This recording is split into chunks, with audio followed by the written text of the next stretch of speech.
Let's see. 1, 2, 3. Testing, testing. All right. Welcome everyone to the first OASIS lunchtime talk of this fall season. We will have two, at the moment it seems like we will have two lunchtime talks this fall. The second one will be on the 15th of November when Emil Hammer will join us. But today we're very lucky and happy to have Professor Nicholas Taylor with us from York University in Toronto, who is actually now visiting Åbo University in Vaasa. Yes, this is it always gets a little laugh, the Vaasa part, but really awesome that Nick is here. Professor Taylor combines critical and ethnographic approaches to analyze subjectivities, communities, and industries of leisure practices. He has studied masculinities, gender, digital play, and he didn't mention it in the official bio, but I'm adding the word Lego. Very happy to have you here. Please take it away. Or is there still technical? I was hearing his presentation notes, which were a stupid thing to share. Oh my gosh, everyone's seen my bad jokes. Okay. All right, take it away. Pardon me what I'm about to do. It's my first attempt. Kiitos kutsusta. Olen inosani vodosani keskustella kansasi. I hope I didn't just say that Wednesdays are orange. It's an honor to be part of the OASIS Lunch Series, as I just learned, the first of the season, having already been well schooled into the central importance of lunch in Finnish culture. Hopefully I can do justice to this most important of meals. I'm excited to share this work for the first time with a game studies audience and with you folks in the Center of Excellence in particular, given the respect and admiration that I have for this research network and for the work that comes out of it. The project I'm sharing today has gone through various stages of development, including several false starts and dead ends. Like a lot of projects envisioned prior to the pandemic, it has had to go through radical overhaul, primarily in terms of the methodology I've used. But I think in this case, at least, a little bit of hardship has helped generate something new and I think sort of interesting maybe, but I'm going to get to the methodology in a little bit. The work is called Care Tactics, and like a lot of my scholarship, I've managed to almost not talk about actual games at all. I couldn't resist bringing them back in near the end of the talk, as you'll see, but for now it's just going to be a lot of not talking about games. Rather, this project is about games industry conventions. Has anyone in here been to something like the Game Developers Conference? Or the Montreal International Games Festival, or the Electronic Entertainment Expo? Right, so these are familiar territory for some of you. Events like the Game Dev Conference in San Francisco, MIGS, or the Montreal International Games Summit in Montreal, E3 in Los Angeles. And this is about the surprising, creative, inventive ways that women and non-binary games workers who attend these events care for, look out for, and protect each other. In other words, it's about the ways that games workers who are not men stay safe and keep each other safe at industry events that they are impelled and often compelled to attend for reasons of professional development and networking. As far as I'm aware, these care tactics, as I'm calling them, have gone unacknowledged thus far, partially because we're only beginning to understand how dangerous these events can be in the first place for gender minorities. I'm developing this analysis through exploring the work that pockets do at these events. I approach pockets as both actual mundane clothing features and as a metaphor for places of safety and rest at these events. So as part of this talk, I'm going to seriously theorize pockets as gendered storage media and ask how they function in the care tactics of gender minority games industry workers and games industry convention attendees. Let's back up a second, though, and I want to situate this in the broader research trajectory that Jaakko generously described. As Jaakko pointed out in his introduction, I'm in Finland for the year, thrilled to be here, in the bustling cosmopolitan hub called Vaasa. As a Hochschulstilfsen research, you can laugh, it's okay, you know. As a Hochschulstilfsen research fellow for 2022-23 in Obo Academy University's Faculty of Education and Welfare Studies. I'm grateful to my colleague Matilda Stahl for pointing out that Vasa is not just the Swedish and Finnish name for the vibrant metropolis that I call home this year, but it is, joking aside, the Icelandic word for pockets. Go figure.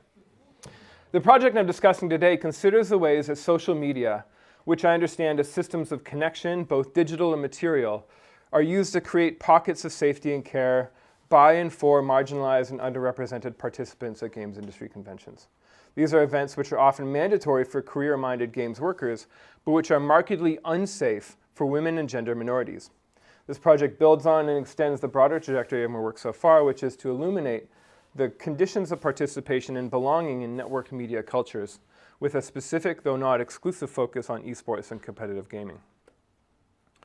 So this project in particular is part of a monograph I'm preparing on the material and semiotic conditions of participation in gaming industries and gaming cultures. The book is under preparation for the Indiana University Press for their digital game series, and my aim is to have a draft of them in the next month or so. And I always feel like this book, I don't know if anyone's familiar with it, every time I say that I'm writing a book, it just seems so far-fetched. The book is a series of essays, which is, of course, the French word for attempt, that illuminate the infrastructural reasons for the gaming industry's long-standing exclusions and marginalizations, particularly they're not exclusively around gender. It draws on over a decade of ethnographic work and digital methods research with communities for whom digital play is serious business. These include games industry workers, as I'm talking about today, collegiate esports leaders and participants, domestic gamers, tournament organizers and attendees, and in a reflexive and critical move, game scholars who identify and pass in gaming contexts as men. The project is theoretically eclectic, borrowing equally from materialist media theory, science and technology studies, intersectional feminism, and cultural geography, to name a few, in order to show how the long-standing exclusions that characterize so many gaming cultures are as much about the places in which games are played, talked about, made, and trafficked as they are about the content or representational politics of games and their related media. The majority of the book has been written during the pandemic, which is weird. At times, writing about the placemaking practices of gaming felt strange and nostalgic at a time when we're all supposed to be kind of placeless or weirdly hyper-place-bound. So the book's central questions, and this is kind of what illuminates and animates this project I'm about to talk to you as well, are how do we make space for games in our everyday lives, but also in our neighborhoods, our regions. And here I'm nodding to Ergin Bulut's wonderful work on how entire neighborhoods and areas of cities get reshaped during processes of gentrification in which games companies are agential often. And how do games make place? How do games become wrapped up in and agential to processes of material and social belonging and exclusion?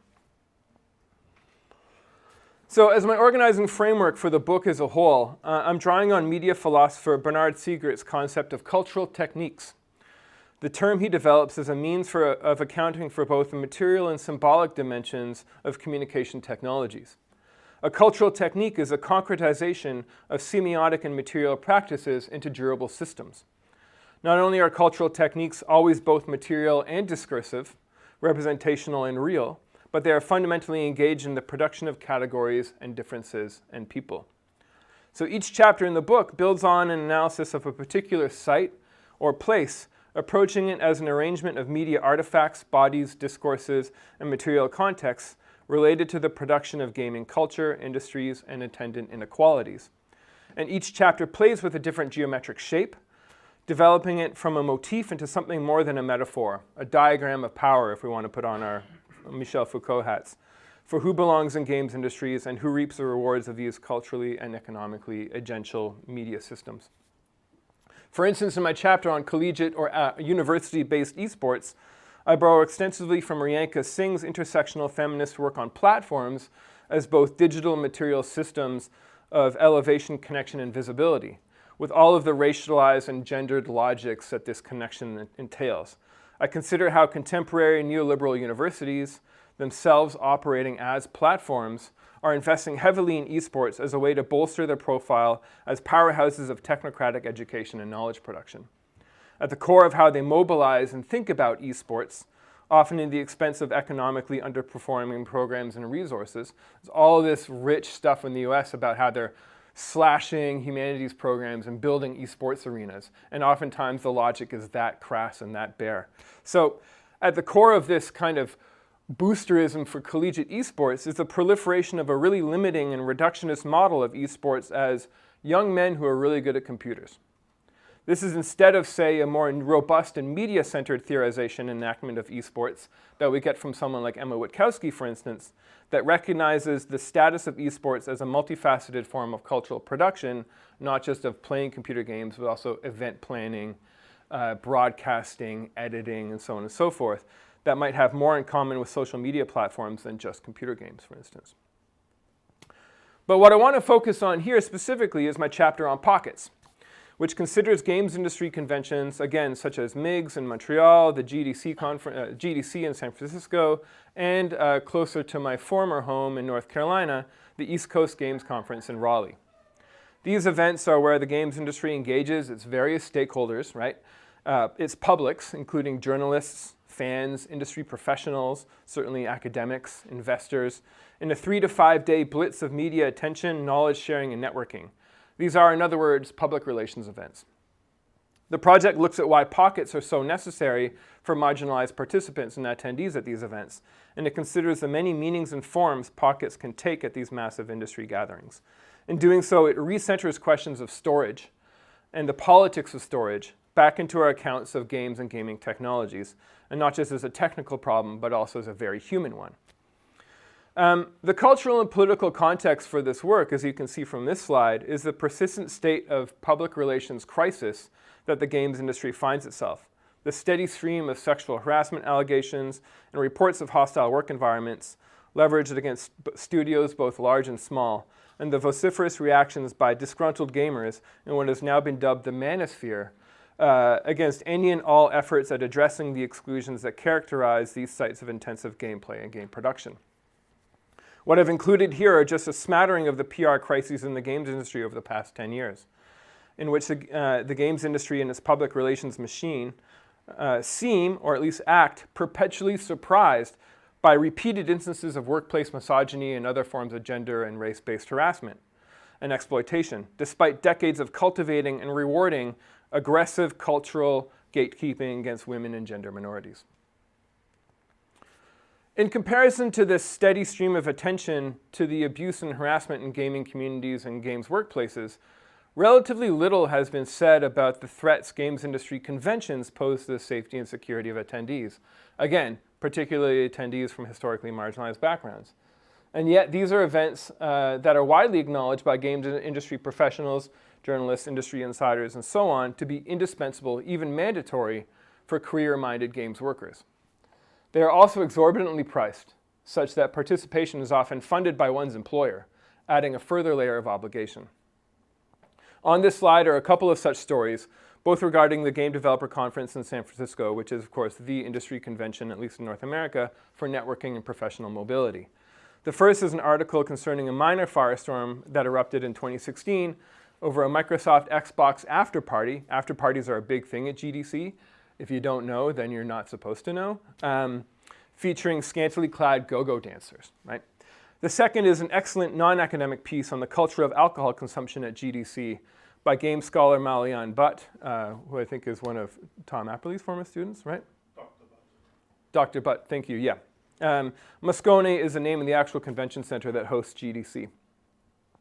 Despite the relative lack of public attention, though, these events certainly seem to be sites where the issues faced by marginalized games workers become intensified and amplified. In preparing the study, I became acutely aware of stories that colleagues and friends have circulated in recent years, specifically female-identified and non-binary colleagues, about how these events are not just exhausting, but frequently unsafe. They are where a historically masculinized media industry goes to network and to party, frequently in alcohol-fueled events that take place after hours and off-site from the convention itself. Even seemingly mundane encounters had during the light of day, like grabbing a coffee or going to a closed-door meeting with a new male colleague, present acute risks to women and non-binary folks attending these events, particularly those attending by themselves. But before getting into the core of this project, and I warn you, this is like 90% setup and 10% joke, I want to share a brief fieldwork story that provided the impetus for my book's chapter on the critical role that pockets, whether material or digital, play in providing safety for marginalized and at-risk workers at these events. So let's talk about pockets. In the spring of 2019, in that rosy glow before the pandemic, I was with an advisee, now Dr. Aaron Dial, at the East Coast Games Conference in downtown Raleigh, North Carolina, which was the site of a regional games industry conference run by a local community college. We were at the Games Industry Conference to understand it as a public relations event, how the regional games network understands and constructs its publics. Aaron and I had initially connected over intellectual and hobbyist fascination with material cultures. Sneakers and sneakerheads for him, Lego artists and enthusiasts in my case. But here we were at this games industry convention wondering what we were going to talk about and look at. Early on in our fieldwork, Aaron, who is an astute critic of race and style, roped me into a counting exercise. Let's keep a running tally, he said, of white dudes in cargo shorts. I don't remember what our final tally was, but what I initially took to be a sort of absurd, sort of sardonic inside joke soon became something more when I started to look at the history of cargo shorts. And apologies to any cargo short enthusiasts in the room. I'm about to lay into them a little bit. These ubiquitous, much maligned artifacts of white masculinity that seem to proudly announce the wearer's concern with function over aesthetics. In diving into cargo shorts, not literally, but intellectually, I learned that like a lot of other technologies, they began in the military, for carting around tools for destruction and survival in the field. Later on, and again, like so many other emblems of white masculinity, they were initially popularized for civilian use by young black men, by rap artists, hip-hop artists in particular. There is so much literally to unpack here about masculinity and material cultures, but I'll resist. Aaron and I wrote up our ruminations on cargo shorts and a couple of other evocative media objects for the Digger conference in 2020, the one that was canceled, theorizing cargo shorts as a container technology, to use the words of feminist philosopher Zoe Sophia. Container technology for other media, right? Phones, key fobs, portable gaming systems, notebooks, and so on. What's that? Oh my gosh. Thank you. Right back to the 90s. We reasoned that as an aggressively utilitarian technology, cargo shorts extend the mobility and agency of their wearers over space and time, much as they did in their military applications initially, allowing the wearer to stay out longer in more places doing more stuff. Perhaps not while looking good, but that's another question. But this is what pockets have always done, right? They've always extended the agency and mobility of their wearers. No small wonder that pockets are objects of both academic and pop cultural scrutiny for the differences that persist in how they are distributed across gendered clothing, right? For men, and white men specifically, we get absurdly and aggressively capacious pockets. Pockets everywhere on everything. For women, there's gleeful bewilderment, either real or feigned, when they are given anything resembling a pocket. It has pockets, she exclaims across multiple memes. I urge you to look up this incredible interactive infographic on pudding.cool on the differences in pocket sizes that average across jeans made for women's bodies versus made for men's bodies. It is fascinating. Of course, when we consider pockets as storage media, as devices historically linked to efforts to extend agency and mobility, particularly into public spaces, the gender differences in the size, number, and even existence of pockets are no mere accident, right? To invoke Bernard Siegert once again, pockets are cultural techniques that concretize difference and privilege, here relating to mobility into public spaces, providing white men, or men more generally, although to a lesser extent, with greater mobility and forcing women to carry belongings in externalized and awkward and highly visible storage media, purses, handbags, and so on. So equipped with this deeper understanding of pockets and their cultural politics, and committed to understanding how games workers, particularly from marginalized backgrounds, negotiate and navigate games industry events, I undertook a more formalized study of these events in fall 2020, winter 2021. My research question was, how do games workers, especially those from underrepresented backgrounds, navigate games industry events? Undertaking the study about physical spaces of connection and mobility during the height of the pandemic, when all such events were canceled, I had to develop useful alternatives to my usual ethnographic methods of walking around bothering people. I wasn't looking for digitally mediated replacements for good old practices of walking around, but rather tools that would embrace the networked and multimodal capacities of digital media to generate knowledge collaboratively with participants. I took inspiration from what was then and still is my favorite meme format, the starter pack meme. Anyone familiar with starter packs? All right. In which a particular subjectivity is succinctly expressed through a small handful of items.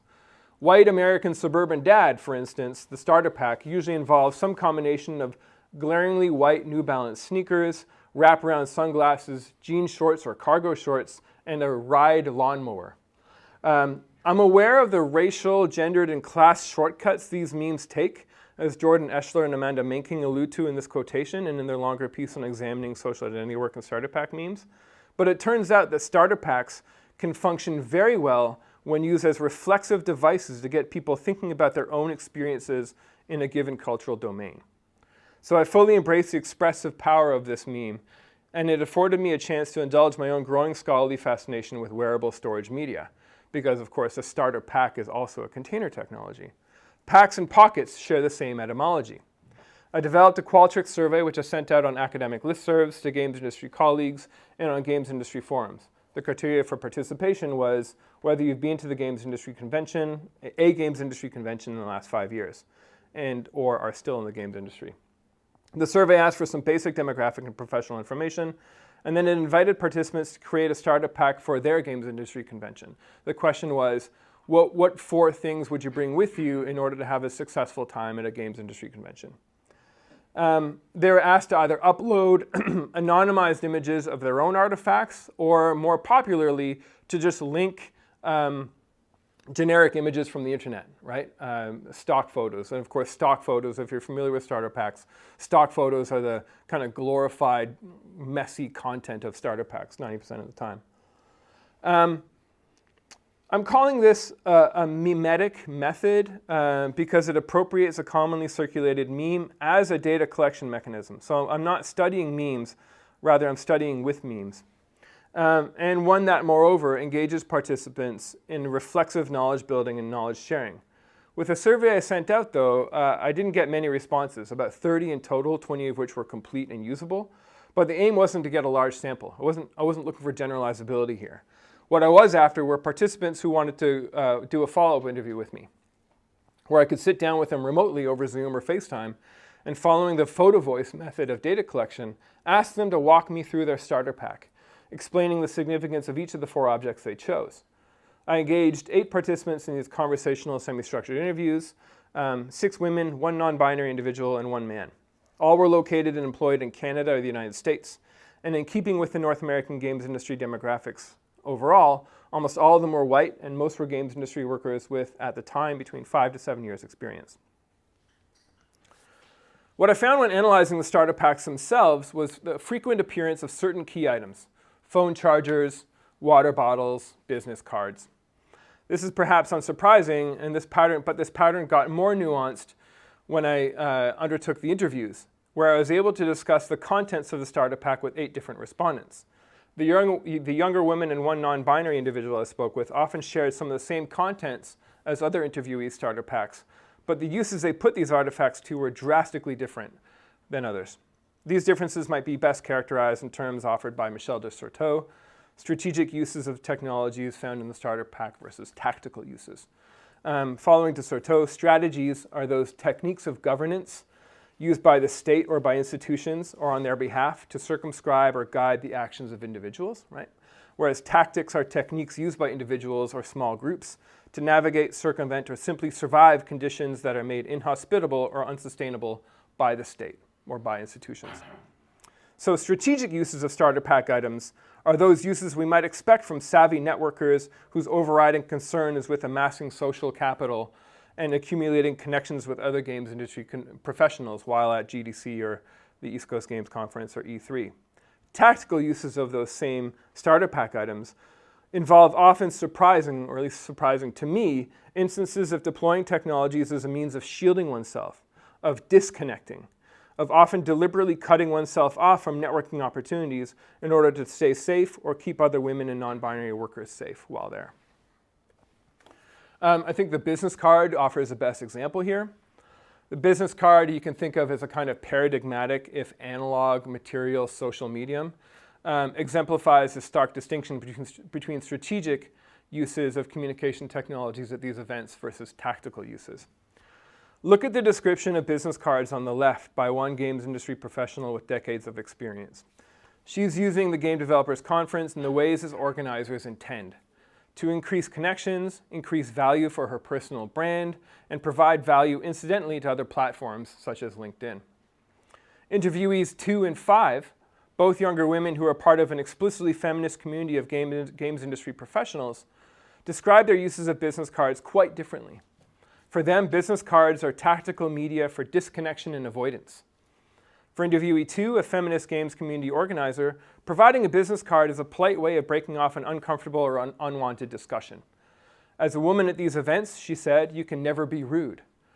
So offering a business card becomes a courteous means of disconnecting from an unwanted contact. For interviewee 5, a member of the same community, business cards become a material means for cataloging who to avoid at the Game Developers Conference, and crucially, who to counsel her younger or newer colleagues to avoid.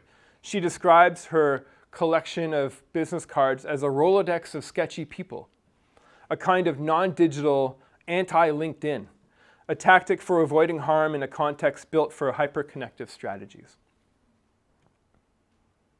And of course, here's,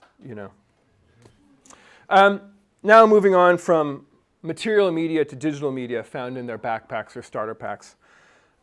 Few attendees mention specific software applications in their starter packs, but almost all put in smartphone chargers. As they recounted in the interviews, battery packs extend the capacity of participants and their colleagues, usually female and non-binary, to stay in touch, particularly via social media. Right. When asked about their social media usage during the event, the younger women professionals told me about specific uses of social media, texting, WhatsApp, and Discord specifically, that could basically serve as a remediation of the sketchy people Rolodex I just mentioned. By the way, they said they never wanted to plug their phones in to a wall socket because that would mean they'd have to stand still for a period of time. And that also, in addition to just being boring, puts them a little bit at risk because then they're stationary. Because these participants were willing to share these stories, I learned of a substrata of social media usage shared amongst women and gender minorities in the weeks and days leading up to events like GDC and during the events that allowed them to coordinate actions with the express purpose of ensuring each other's safety, particularly when traveling to specific events and locations, particularly after parties sponsored by large games companies off-site, using WhatsApp to ensure that a colleague has someone that will accompany them off-site, sharing a phone charger with a friend so they have enough battery to call a rideshare at the end of the night rather than walk back to their hotel alone, using Discord to arrange invite-only networking events specifically for women and non-binary games workers. All of these are ways of digitally coordinating physical avenues of safety, rest, and care, since these interviewees all knew someone who had had horrible experiences at industry conventions. These tactics, coordinated on social media, run contrary to the event's strategic emphasis on mobility and visibility. They are techniques rather of temporary stillness and invisibility. Put differently, these tactics create pockets, material spaces of containment, care, and concealment stitched out of the physical and temporal fabric of networking events that are intended instead for connection. They are stark rejoinders to the neoliberal insistence championed by the same social media platforms and event organizers that connection is always an unqualified, unambivalent win. I want to end with a couple of implications and applications for this analysis of social media, games industry conventions, and care pockets or care packets. This analysis considers how games industry professionals whose gender and age mark them as at risk of gender-based harassment and violence at games industry events create pockets of safety and care for themselves and their colleagues using social media. In doing so, I'm trying to align this work with an eclectic and vibrant body of scholarship in media studies, cultural geography, and science and technology studies that documents mobile media use among oppressed and marginalized groups. This work includes scholarship by, among others, Armand Towns, particularly his historical work on the Underground Railroad as a media environment, Rita Kadri in her look at Uber drivers in Jakarta, Indonesia, and Mai Nu Zhang Gum in her consideration of the mobile network practices of forced migrants.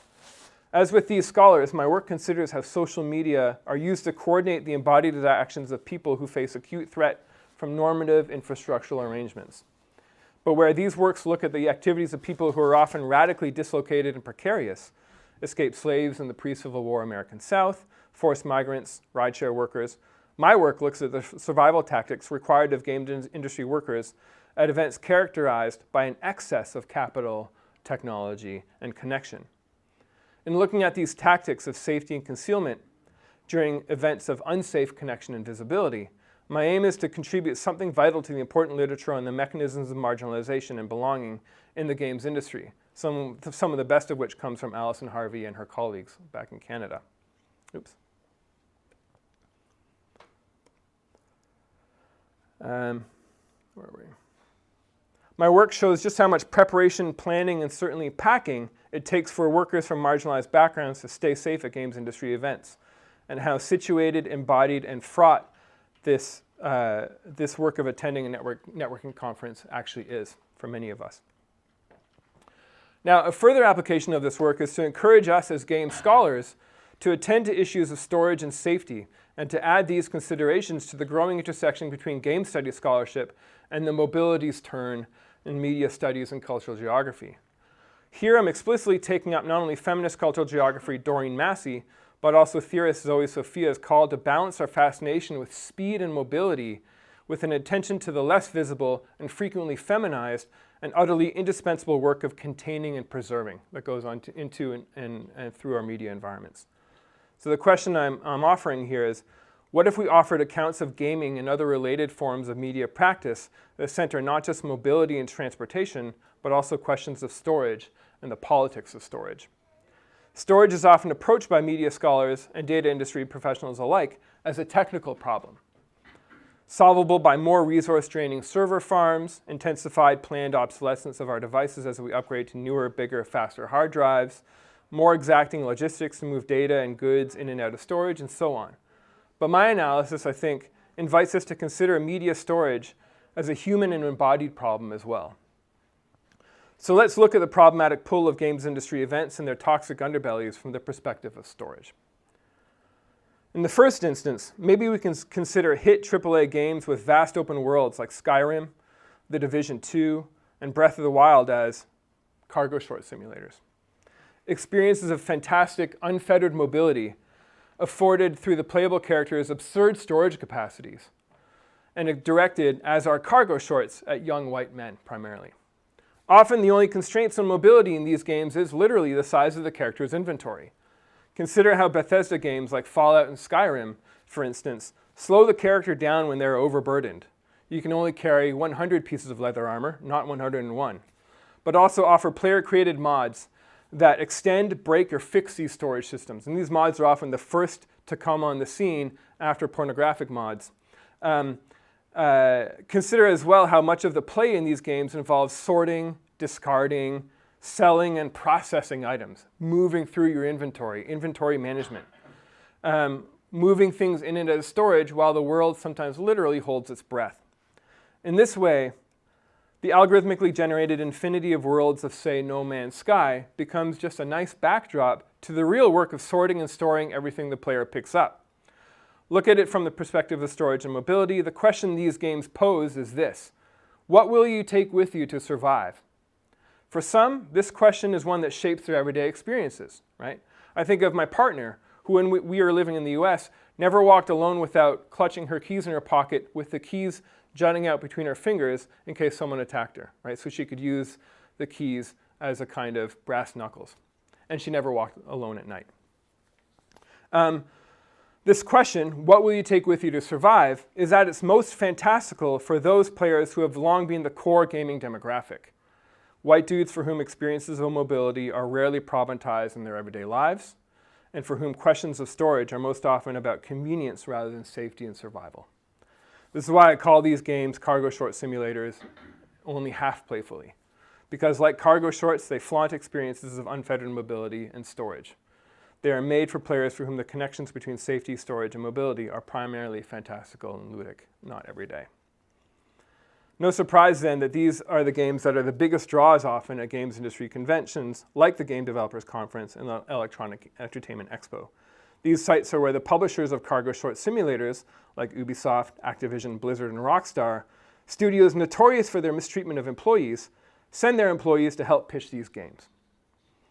The organizers of these events would have you believe that the only limits to your networking potential are how many business cards, energy bars, and batteries you can take with you in your capacious pockets. But as I've shown, these sites pose acute problems of storage and transportation to women and non-binary attendees, such that what they put in their pockets and what pockets are made available to them through social media become questions of safety and survival. Thanks very much, that's it. Some of you know that we are having a big, huge games event in Vasa on December 12th. My colleague Matilda Stahl is helping organize a symposium that we're calling Supporting Play. It's on, we invite works in progress, abstracts, any stage of development, on anything in which we might consider infrastructural to gaming, right? Things, material conditions, forms of labor, forms of technologies, so on and so forth, that provide for our ability to play together. And in late-breaking news, we've now confirmed that I will be sitting on an expert panel giving feedback to works in progress with Dr. Jaakko Stenros and Tanja Sivonen from the University of Vasa. So please consider coming out for an afternoon of thinking through games by not studying games themselves with Jaakko, Tanja, and I. Thanks very much.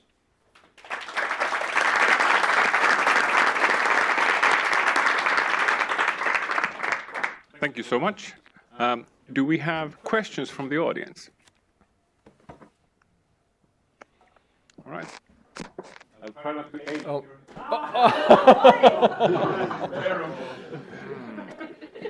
You killed the bat.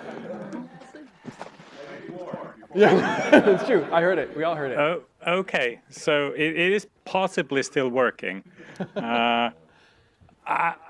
Thanks, Nick, for a fascinating, thought-provoking talk.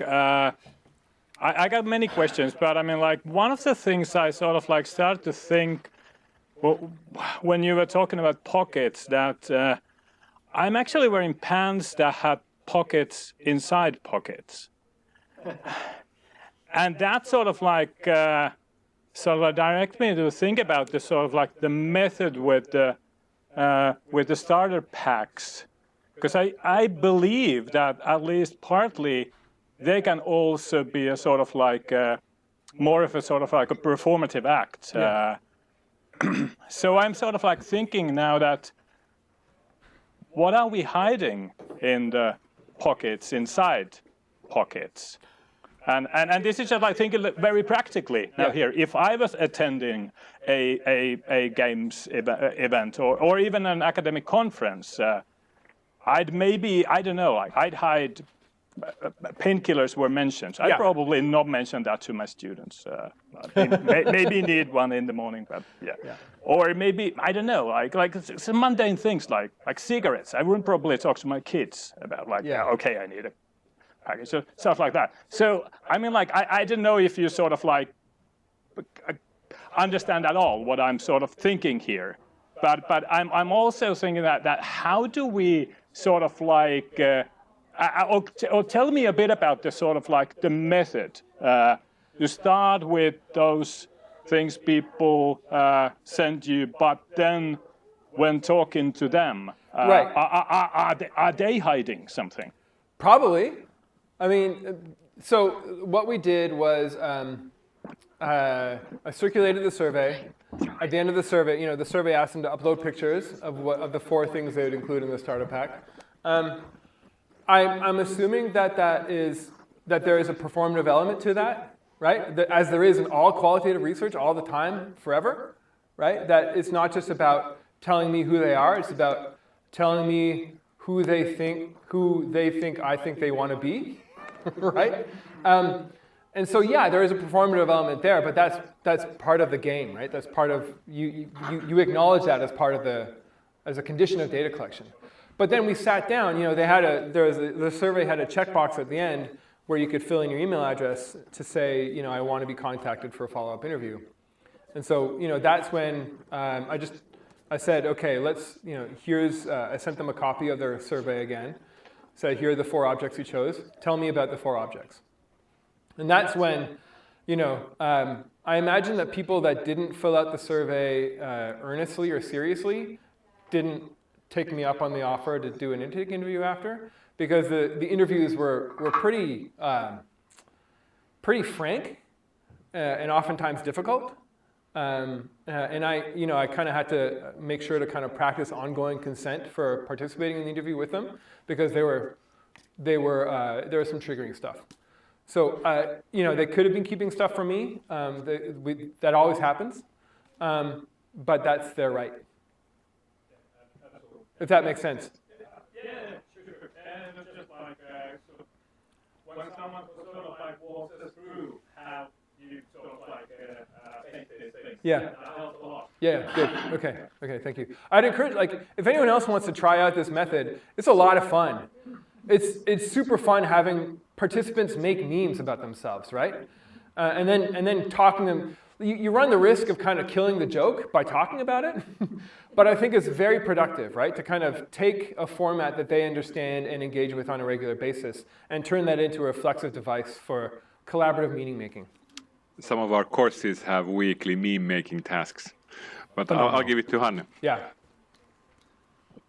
Thank you so much. I'm just so happy about this research and also how it's useful not only for game industry, of course, but many other game environments. And I'm a part of a very different gaming culture, which is LARP and Nordic LARP, and also the Knutepunkt conferences. Yeah.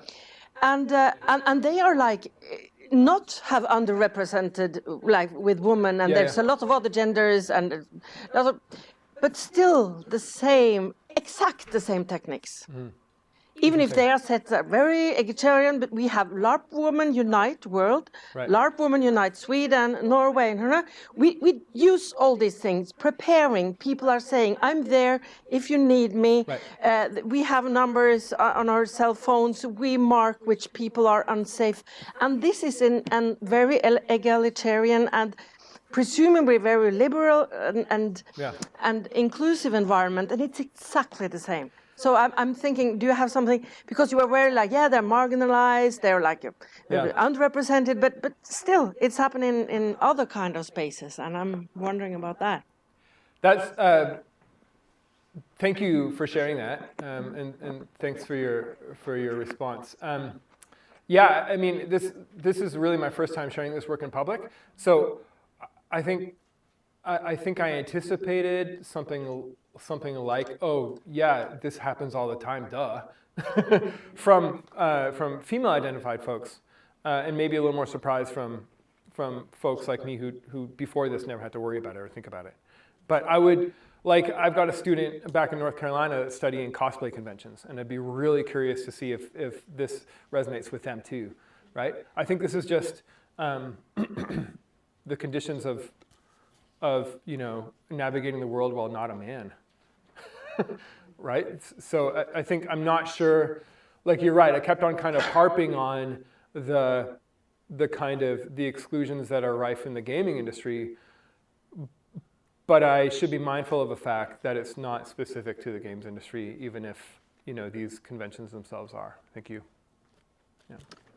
All right, other question. Okay, I'll try this again. There you go. Well done.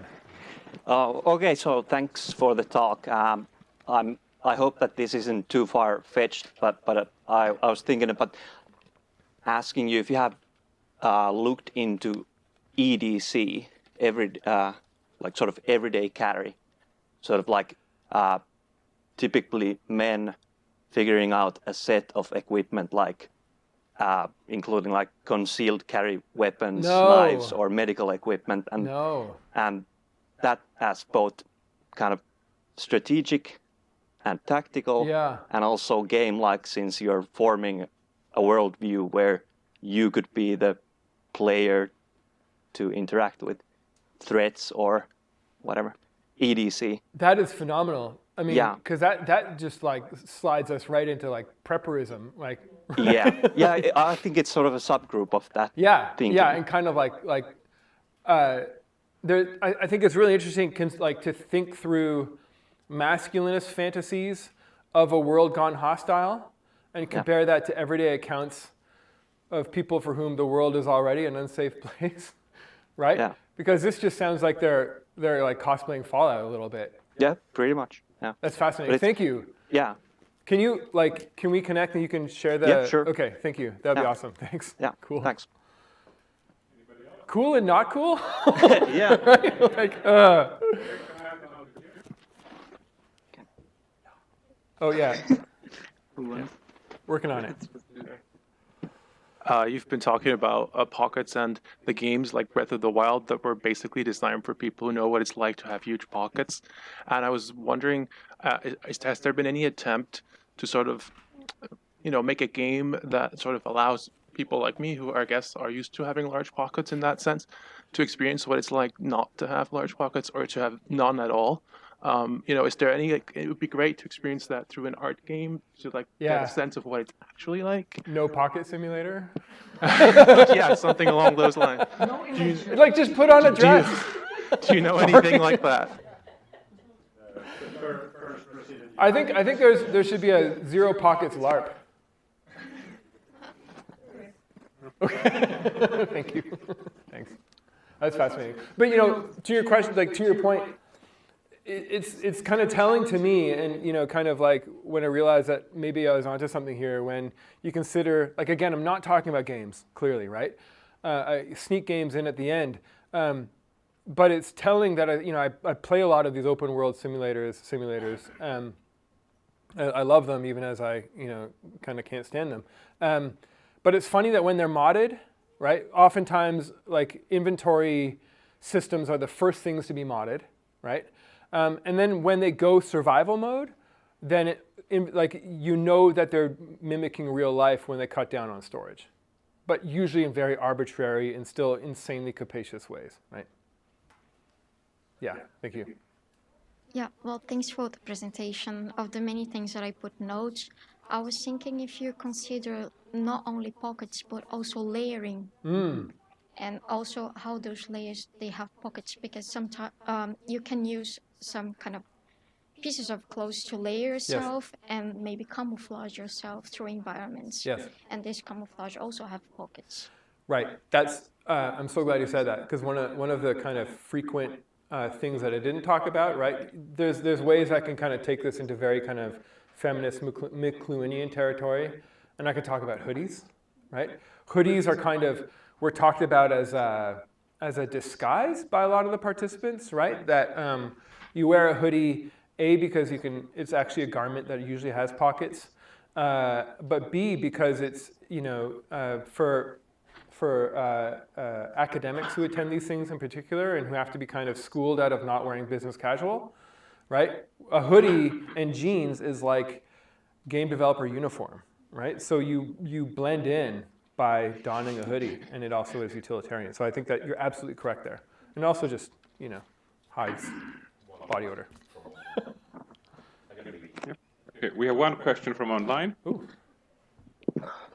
So Taina Myöhänen asks, we in games run a study in 2021 about experiences in the game industry in Finland, showing events were, in brackets, considered safer than workplaces. Did you had any mentions about workplaces in your study? Not in those terms. There was, we got to talking about one of the things that everyone acknowledges about GDC is that you get sick around Wednesday, that there's this thing called GDC plague that starts circulating, right? The conference, everyone's like, yeah, which is why, alcohol-based hand sanitizers was a frequent appearance on these things. So there was talk of a kind of masculine warrior culture of work ethic where, you come back from an event that makes you sick and you go into the office right away and make everyone else sick. So there was talk along those lines, but there wasn't, I think the incidences of lack of safety in games workplaces in terms of gender-based violence was kind of the subtext, but it was rarely addressed by my participants directly. If that makes sense. But I want to look up that study now. Thank you. Please thank the interlocutor. All right, Tom? Thanks for your talk, Nick. Thank you. It was awesome. Thanks. Liked all of it. I just got one question. It's not about liking it or not liking it, but it's just like, I'm wondering, what is your definition of games worker? Yeah, intentionally broad. Okay. I try to avoid definitions. Yeah, no, it's all fine. Me too. But are the people who are working at the event also games workers? Yes. Right, okay. Well, this is one of the things that I'm on about with esports as well, right? That esports isn't just players, but it's also, and attending DreamHack in Jönköping a few years ago with Emma Witkowski was hugely illuminating because she went out and talked to the volunteers that cleaned up afterwards, right? Similarly, in some of the work I've done on LAN parties, some of the best takes on LAN culture are from the wait staff and the women who clean up after. A+ for that answer. Okay, thanks. Those of you who are interested in following up on this particular line, I'd strongly encourage you to check out a book by Sarah Sharma out of Duke University Press called In the Meantime on Temporality and Cultural Politics. And she talks specifically about how temporality is relational and about how time is made for us through the invisible, often invisible and feminized work of the people that Tom and I, that you helped me just acknowledge. Thank you. All right, I think we have time for one more question. If we have one more question in the room. I think then we are done. Thank you very much. Thanks, everybody.